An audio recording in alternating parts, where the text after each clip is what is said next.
एक छोटे से गांव में शेखर नाम का एक युवक रहता था। उसके माता पिता का निधन उसके बचपन में ही हो गया था, जिससे वह बिल्कुल अकेला पड़ गया था। उसके पास ना कोई सहारा था और ना ही कोई जमीन जायदाद। वह एक छोटी सी झोपड़ी में जीवयापन करता था। गांव के मुखिया धैर्यवान एक अत्यंत दयालु व्यक्ति थे। उन्होंने शेखर की दयनीय स्थिति पर तरस खाया और उसे अपने यहाँ काम पर रख लिया। रहने के लिए उन्होंने शेखर को एक अलग झोपड़ी भी दे दी। समय बीतता गया और आदित्य बड़ा हो गया था।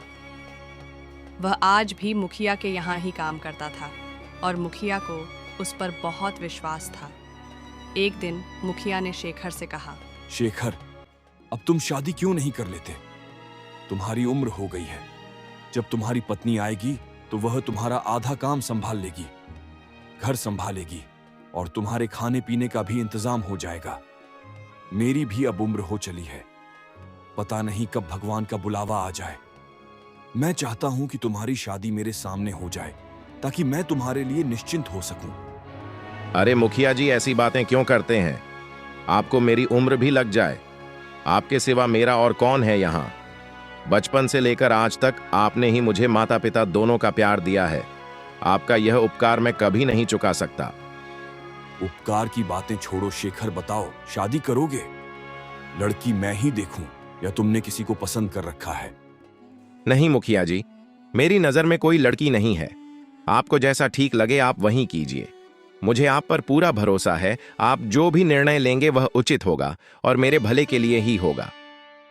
ठीक है भाई, मेरी नजर में तुम्हारे लिए एक बहुत अच्छी लड़की है। और हां, तुम शादी के खर्चे की चिंता बिल्कुल मत करना। वह जिम्मेदारी मेरी हुई। आखिर पिता का दर्जा दिया है तो मेरी बात भी माननी पड़ेगी। जी मालिक, जैसा आपको ठीक लगे। मुखिया जी का एक बेटा भी था, रोहन, जो यह सारी बातें सुन रहा था। वह गुस्से से अपने पिताजी के पास जाकर बोला, पिताजी, यह आप क्या कह रहे हैं? आपको क्या जरूरत है शेखर की शादी का खर्च उठाने की? यह मत भूलिए कि वह हमारा नौकर है। नौकर से इतना लगाव ठीक नहीं है। ऐसे तो वह सिर पर चढ़ जाएगा। आज आप उसकी शादी के लिए पैसा देंगे तो उसे आदत लग जाएगी। बचपन से आज तक वह हमारे ही पैसों पर पलता आया है और अब आप उसकी शादी भी करवा रहे हैं। क्या आपने उसका ठेका ले रखा है? जबान संभाल के बात करो रोहन। वह मेरा नौकर नहीं, मेरे बेटे की तरह है और यह मेरी संपत्ति है। मैं जो चाहूं वह करूंगा।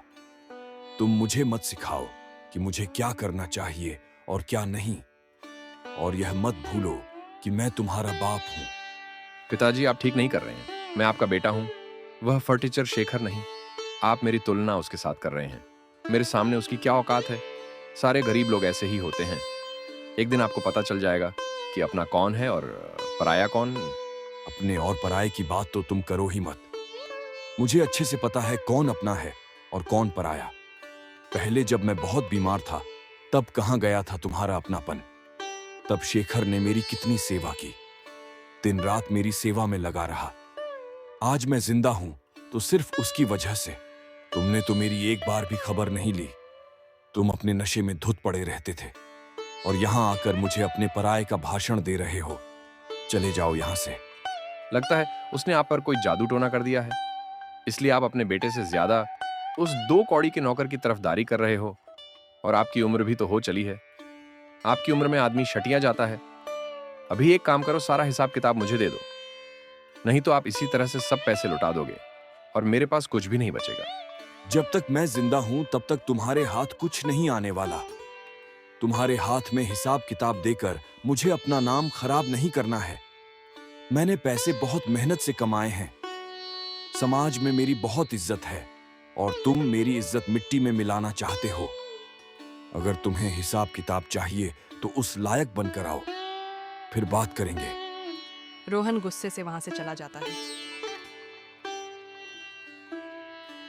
ये 2 टक्के का नौकर मेरी जगह लेने की कोशिश कर रहा है। उसकी तो छोड़ो, जब अपना ही सिक्का खोटा निकले तो भला क्या करें? मेरा बाप होकर मेरी जगह उस मनहूस की तरफदारी कर रहा है। यह अपमान मैं कभी नहीं भूलूंगा। वक्त आने पर दोनों को सबक सिखाऊंगा। थोड़े ही समय बाद मुखिया डॉट शेखर की शादी भावना से करवा देते हैं। सचमुच भावना, तुम्हारे आने से मेरी जिंदगी पूरी तरह से बदल गई है। अब तक मैं अपने सारे काम खुद ही किया करता था। खाना पकाना, कपड़े धोना, अब सब तुम संभाल लेती हो। और तुम्हारे आने की वजह से मेरा अकेलापन भी दूर हो गया है। माता पिता तो बचपन में ही गुजर गए और फिर मालिक ने ही मुझे सहारा दिया। उन्होंने मेरे लिए बहुत कुछ किया है। आज तुम मुझे मिली हो तो सिर्फ उनकी वजह से। मालिक मेरे लिए किसी भगवान से कम नहीं है। ये बात तुम भी हमेशा याद रखना और मालिक के मान सम्मान में कभी कोई कमी मत रखना। जी बिल्कुल, आप बिल्कुल सही कह रहे हैं। धैर्यवान चाचा दिल के बहुत अच्छे आदमी हैं। ऐसे ही कुछ दिन बीत जाते हैं। एक दिन रोहन मुखिया धैर्यवान से कहता है, सुनिए पिताजी, मुझे 20,000 रुपए चाहिए। तुम्हें इतने सारे पैसे किस लिए चाहिए? वह मैं आपको नहीं बता सकता, बस मुझे पैसे दे दीजिए। अच्छा, अपने नशे की लत और जुआ खेलने के लिए तुम्हें पैसे चाहिए, क्योंकि अब तक तुम यही करते आए हो।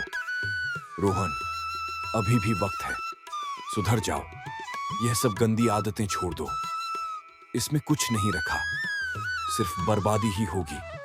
मैंने आपसे रुपए मांगे हैं, ज्ञान नहीं। मेरी जो मर्जी होगी मैं वह करूंगा।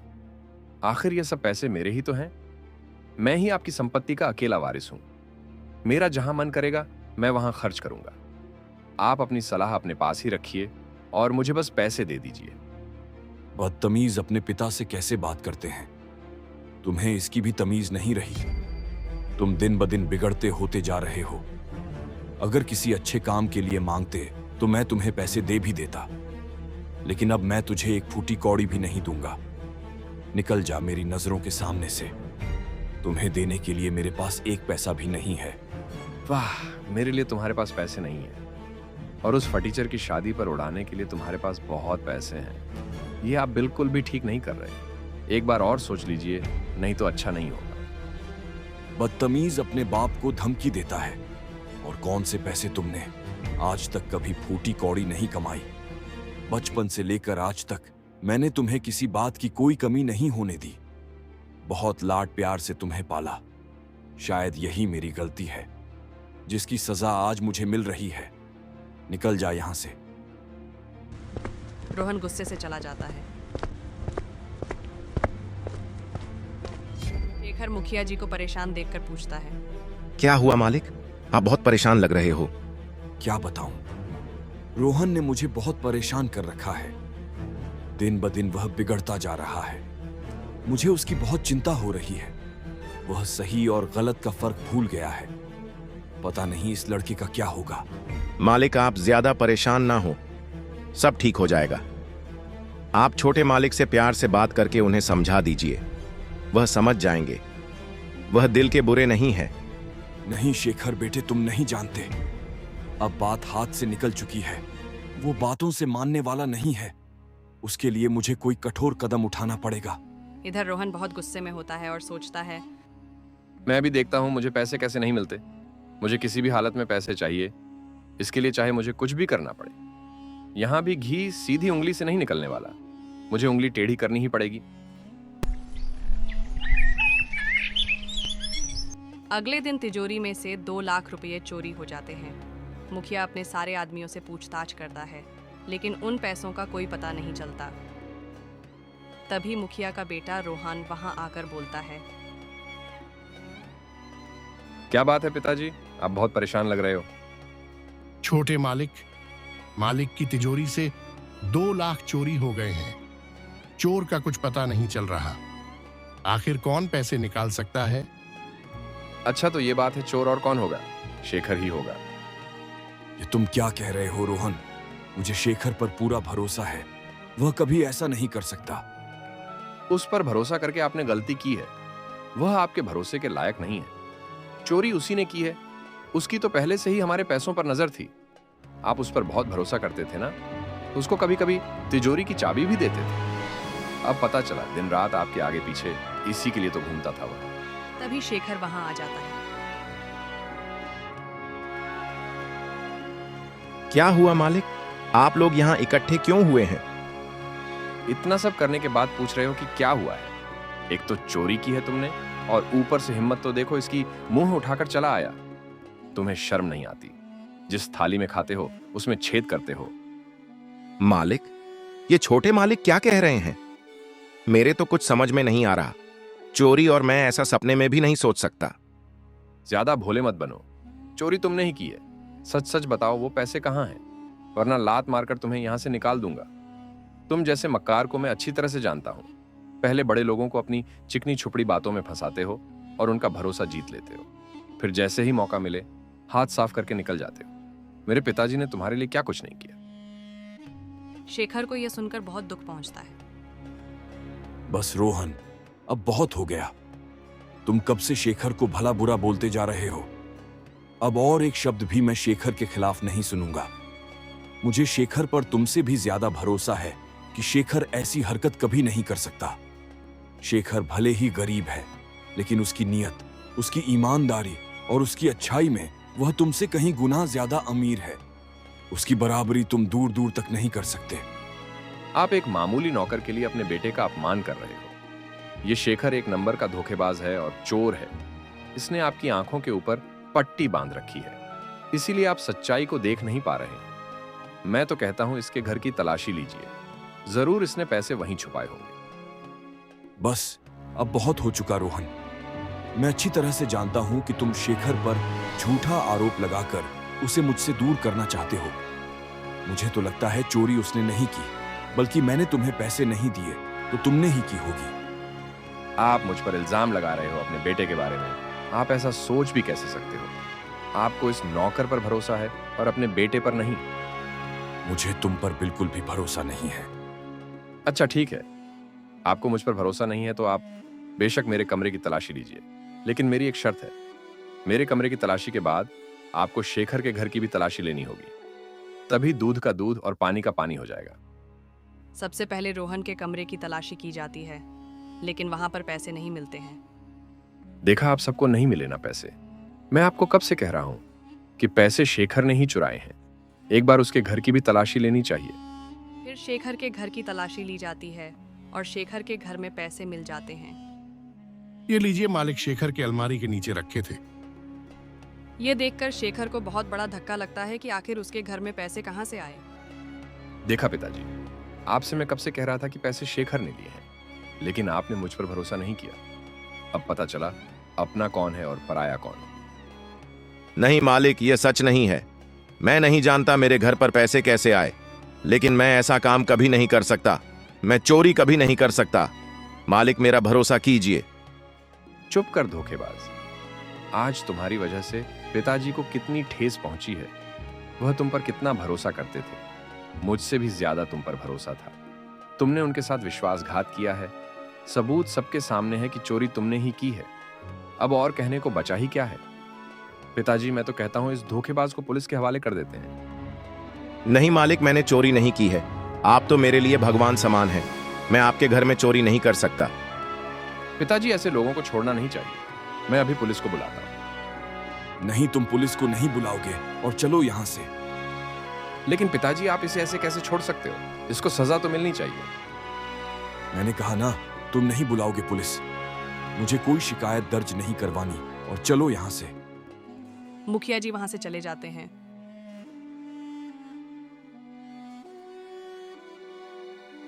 भावना, ये क्या हो गया? आज मैंने अपने भगवान समान मालिक का दिल दुखाया है। उन्हें कितना बुरा लग रहा होगा। वह तो अंदर से पूरे टूट चुके होंगे। लेकिन आपकी तो कोई गलती नहीं है।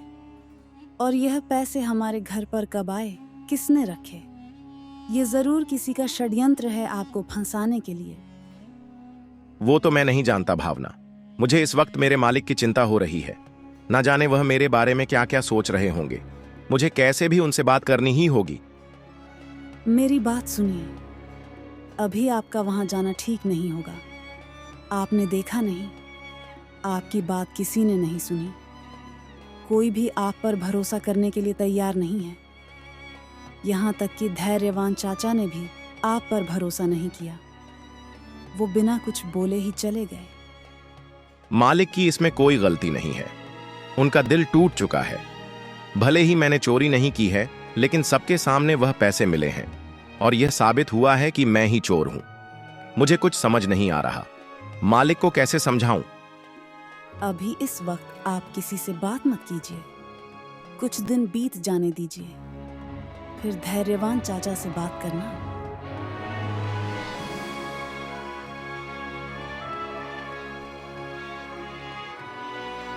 दूसरे दिन सारे गांव में यह बात फैल जाती है कि शेखर ने मुखिया धैर्यवान के घर से पैसे चुराए हैं। सारे गांव वाले शेखर को देखकर बातें बनाने लगते हैं। शेखर को लोगों की बातें सुनकर बहुत बुरा लगता है। शेखर मुखिया जी की एक झलक देखने के लिए घंटों तक उसके घर के बाहर खड़ा रहता है, क्योंकि उस दिन से मुखिया जी ने घर से निकलना भी बंद कर दिया था। कुछ दिन ऐसे ही बीत जाते हैं। सुनिए जी, घर का राशन खत्म होने को आया है।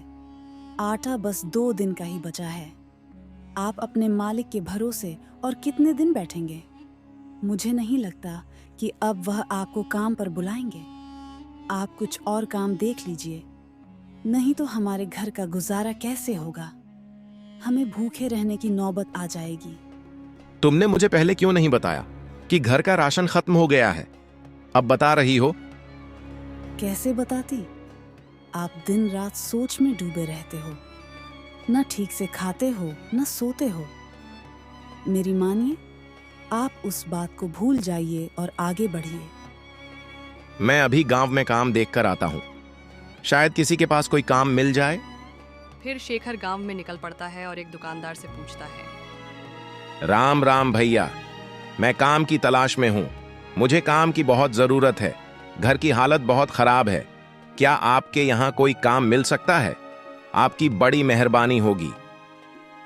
तू वही चोर शेखर है ना, जिसने मुखिया के यहाँ चोरी की थी? मेरे पास तेरे लिए कोई काम नहीं। क्या पता कल को तू मेरी दुकान से कुछ चुरा ले। निकल यहाँ से। शेखर को यह सुनकर बहुत दुख पहुंचता है। वह वहां से चला जाता है। फिर एक दिन सेठ पृथ्वीराज के पास जाकर काम के लिए पूछता है और सेठ मान जाता है। ठीक है भाई, तुम कल से काम पर आ जाना। वैसे भी बहुत काम पड़ा है, मुझे 3-4 लोगों की जरूरत है। आपका बहुत बहुत धन्यवाद सेठ जी, मैं कल से आ जाऊंगा। तभी वहां पर सेठ की पत्नी अवंतिका आ जाती है। ये आप क्या कर रहे हैं? कोई जरूरत नहीं है इसको काम पर रखने की। आपको पता नहीं है इसने क्या किया है? भलाई का जमाना नहीं है। आप इसको काम देकर भलाई करने जाओगे और कल को यह आपका घर साफ कर देगा। आजकल के लोगों का कोई भरोसा नहीं है। मुखिया जी की यही गलती थी। उन्होंने इस पर भरोसा कार के काम पर रखा था। यहाँ तक कि बचपन से इसे पाला, इसकी शादी भी करवाई। फिर भी इसने उनके साथ बेईमानी की। अगर अब भी आपने इसे काम पर रखा तो मुझसे बुरा कोई नहीं होगा। ठीक है, भाग्यवान नहीं रखूंगा। शेखर, तुम जाओ भाई। तुम्हारी वजह से मैं मेरे घर में झगड़ा नहीं चाहता। मैं तुम्हें काम पर नहीं रख सकता। तुम कहीं और जाकर काम देख लो। शेखर निराश होकर वहां से चला जाता है। इधर शेखर की पत्नी भावना को भी गांव की औरतें ताना मारती हैं। अरे देखो, यह उस शेखर की पत्नी है ना? मैंने तो सुना है दोनों पति पत्नी की मिली भगत है। जो मुखिया जी जैसे अच्छे आदमी को फंसा के रखा था इन दोनों ने। लेकिन सच्चाई ज्यादा दिन तक नहीं छुपती। इन दोनों को रंगे हाथ पकड़ा है। इनके घर पर नगद रुपए मिले हैं। भावना को उनकी बातें सुनकर बहुत बुरा लगता है। वह घर चली जाती है। घर पर शेखर को देख भावना पूछती है, क्या हुआ जी? आप तो काम देखने गए थे ना, मिला क्या? नहीं भावना, देखने गया था, लेकिन वहां पर काम नहीं था। कल फिर जाकर देखता हूं। और तुम तो सब्जी लेने गई थी, लेकिन सब्जी तो कहीं दिख नहीं रही है। क्या हुआ, सब्जी नहीं लाई? सब्जी के दाम कितने बढ़ गए हैं। दाम सुनकर ही मैं वापस आ गई। मैंने सोचा दाल चावल ही बना देती हूँ। वैसे भी हमारे पास ज्यादा पैसे नहीं बचे हैं। भावना और शेखर लोगों के ताने की बात एक दूसरे से छुपाते हैं।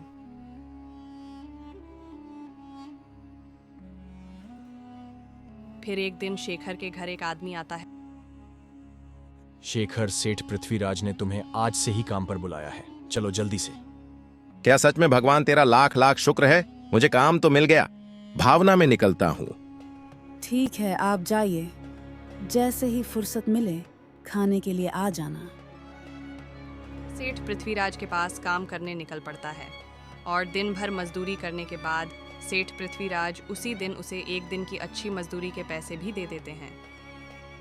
ये लो भाई शेखर, तुम्हारी आज की मजदूरी। कल से वक्त पर आया करना। बहुत बहुत धन्यवाद सेठ जी। आपको नहीं पता, मेरे घर की हालत बहुत खराब थी। अगर आज आप काम ना देते तो मुझे भूखे रहने की नौबत आ जाती। अभी मैं चलता हूँ सेठ जी, कल समय पर आ जाऊंगा। शेखर खुशी से अपने घर की ओर चला जाता है। इधर सेठ पृथ्वीराज मुखिया से मिलने जाता है। मुखिया जी, मैंने आपका काम कर दिया है। जैसा आपने बोला था उसे काम पर भी रख लिया है और पैसे भी दिए हैं। आप मेरे बहुत अच्छे मित्र हो, इसीलिए मैंने तुम्हारी बात मानी। आपने कहा इसीलिए मेरी पत्नी मानी, नहीं तो मेरी पत्नी को मनाना मुश्किल था। शुक्रिया दोस्त तुम्हारा यह एहसान कभी नहीं भूलूंगा।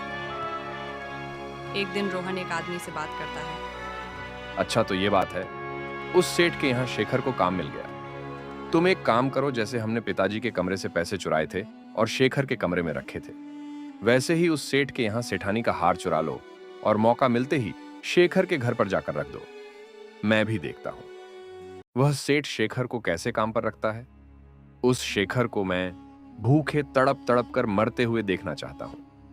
उसे पाई पाई के लिए मोहताज ना बनाया तो मेरा भी नाम रोहान नहीं। ये सारी बातें मुखिया सुन लेते हैं। उन्हें बहुत बड़ा धक्का लगता है और शेखर के लिए उनका दिल और भी तड़प उठता है। गुस्से में वे रोहान के कमरे में जाकर बोलते हैं, अच्छा तो यह बात है, तुम इतना गिर जाओगे ये मैंने कभी नहीं सोचा था। उस बेचारे शेखर ने तुम्हारा बिगाड़ा क्या है जो तुम उसकी जिंदगी बर्बाद करने पर तुले हुए हो। मुझे लगा तुम सुधर गए हो, लेकिन मैं गलत था। तुम कभी नहीं सुधरोगे। तुम इतना गिर गए कि खुद के घर में तुमने चोरी की और इल्जाम बेचारे उस शेखर पर डाल दिया। यहां तक कि उसके लिए तुम पुलिस भी बुला रहे थे। अब मैं पुलिस बुलाऊंगा और सारे गांव वालों को भी बताऊंगा कि तुमने किस तरह से उसे फंसाया है। तुम्हारा क्या भरोसा, कल को तुम उस बेचारे की जान ले लोगे। तुम्हारा फैसला कल होगा सबके सामने। रोहन कुछ भी नहीं बोलता, चुपचाप खड़ा रहता है। मुखिया वहां से चले जाते। मुखिया सारे गांव वालों को अपने बेटे की सच्चाई बताते हैं और उसके बेटे की वजह से शेखर को जो झेलना पड़ा, उसके लिए मुखिया उसे अपनी 10 एकड़ की जमीन शेखर के नाम करते हैं ताकि उसे कभी किसी पर निर्भर न रहना पड़े, और उसका नौकर भी डर के मारे सच बता देता है। पुलिस भी बुलाई जाती है और रोहान और उसके नौकर को गिरफ्तार करके